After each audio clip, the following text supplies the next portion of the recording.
Hello again, thanks for joining. I've got another Fleischmann model to have a look at here. It's a rather old model in a tired box. I don't even think that's the right tray for this locomotive. It's certainly not holding it that well. This is a BR class 50 210O locomotive with a rather interesting brakeman's tender. Let's get this out of the box and we'll take a closer look. So if you watch this channel regularly, you'll know I'm a big fan of Fleischmann stuff. And I think this is going to be up to their usual standard. It certainly looks very impressive straight out of the box. This one is actually a tender-driven locomotive, so the front part is free to revolve, but you wouldn't think that because it's actually quite heavy. You'd think there would be a motor in there. However, there is a bit of a clue because you can see quite a lot of stuff underneath the firebox. But if I lift up the tender and just pull, you can see that it does actually revolve freely. Now this model is coupled permanently together, and there is a cable running from the tender into the locomotive. So it's either picking up from the loco and sending it to the tender, or else it's distributing something for the lights. I think it's got illumination at the front of this locomotive. It's going to be quite difficult to handle this model, but I'll try my best. Let's have a closer look at it then. So this is certainly a big locomotive, and it's a very long model as well. At the front here on the buffer beam, all made of metal, this part in the red. We've got some buffers here with white at the front, and we've got a dummy coupling there in plastic. We've also got these lamps with these little rings on them which look really good, and then some steps going up to the smoke box door. There we have another lamp as well, and the number's very clear there, the 050058. This one does have quite a lot of dust on it. You can see it on the inside of the smoke deflectors there, which themselves look really good. They're actually made of metal and they've got a rivet detail on them. Up here you have a bell added on as an extra part, which is really cool. And then the side of the boiler has got a lot of detail moulded into it. These aren't extra parts, but it is actually very, very detailed, and pipework all represented in there. There is a bit of a mark up on top of the boiler here, which I don't like seeing, just a moulding mark. But it's not too pronounced, and it's certainly not evident on top of the cab there, where you've got some more rivet detail as well. And talking of the cab, there's a lot of rivet detail here. The Deutsche Bahn logo is very clear as well, and we've got some other printing, especially very small printing down here in the red. It's been masked very well as well. There's absolutely no fuzziness there. And inside the cab, you can just see that there is some details moulded on the back of the firebox there. And we have an extra piece added in of that little brake wheel, I think it is. Got flush fit glazing as well, and there's even some details there at the front of the tender too. So looking a bit lower down at the valve gear, it's all made of metal. I think this part here is a little oversized, but it certainly looks really good with the red inserts. And also you can see things like the red tanks there on the chassis. The front bogie has a fair degree of movement, and I think the paint has worn off here. It might actually been repainted at some point in the past. It looks that way. And the main wheels do have a bit of chipped paint here and there, but this is an older second-hand model. Got some real good details here with these parts moulded into the main chassis. And there's even some rivet detail around it as well. Underneath you can see the usual auxiliary stud for operating other pieces on the railway as it goes along. And now looking at the tender, this is one of those really unusual ones that had the brakeman's cab inside the tender. So the Deutsche Bahn did this because it was suffering a lack of brake vans. So they just modified the tenders and removed the box at the back here. That's why it's very slab-sided right at the back. And put a brakeman's cab in the middle. They didn't do that for very long, but these tenders did last in service just with an empty cab most of the time for quite some time. However, it is quite a niche model, this one, but it is very unusual. What we have here is some glazing with silver surrounds, which is nice, and we've even got little metal handrails here for the guard to climb up and down. Some printing on the side of the tender, that's very well done, very clear.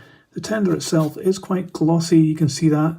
And it doesn't have much rivet detail, but that might be prototypical. We do have some boxes at the back here. This used to be a separate box, but on these tenders it was relocated to the side. The bogies down here look pretty good. There's a lot of detail on there with the rivets and the springs. And if you look at the back of this tender, it really looks quite good. What a characterful look it has with these big windows here with the silver surrounds. Unfortunately, you can see the motor inside there, so there's no inside detail to enjoy.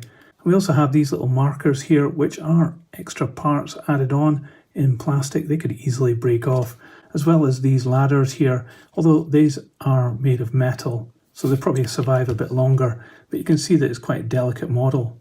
Again, the same kind of buffers here, and a coupling which is cantilevered.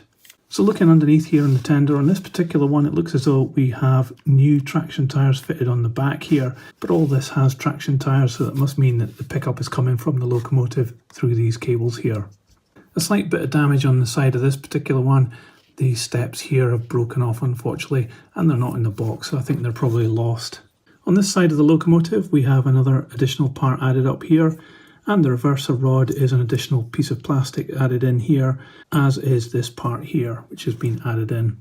Aside from that, it's identical. It's certainly quite an impressive locomotive, and I think we should put this on the test track and see how it runs.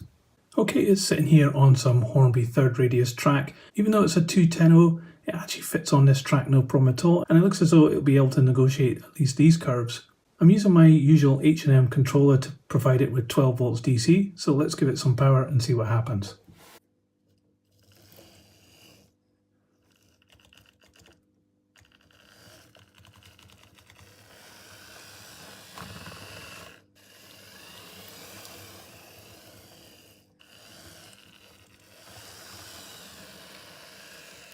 Well, it runs absolutely fantastic in reverse, but it doesn't seem to run that good going forward. It stutters a little bit to get going. Might just be a little bit dirty, so I'm going to see if I can get the tender off and give it a little bit of a service. Hopefully it'll just pull off. Let's give it a try.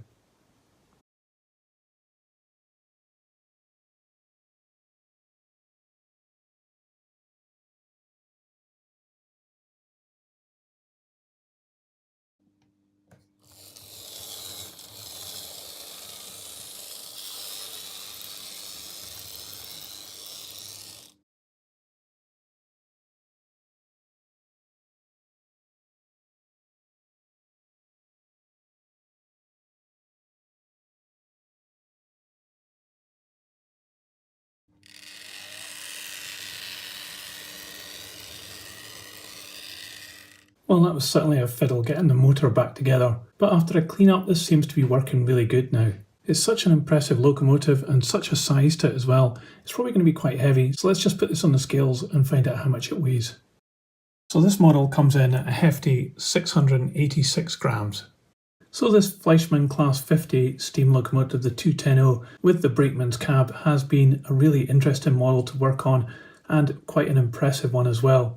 There's lots of really lovely things on this model that make it really special. For example, here where the coal is, it has moulded in some overspill on the side of the tender, which is really quite cool. And the metal handrails for the brakeman's cab in the tender is also a really nice addition, as well as the other little metal parts that have been added on to this model. It has an air of quality about it because it is just so heavy. Even though it's tender driven, they've not scrimped on giving the locomotive a metal chassis and all the metal valve gear as well. And also it has lights too. It's such a cool and impressive locomotive, and even though this is a bit of an older model now, it still stands the test of time and looks great. And it also works really good as well.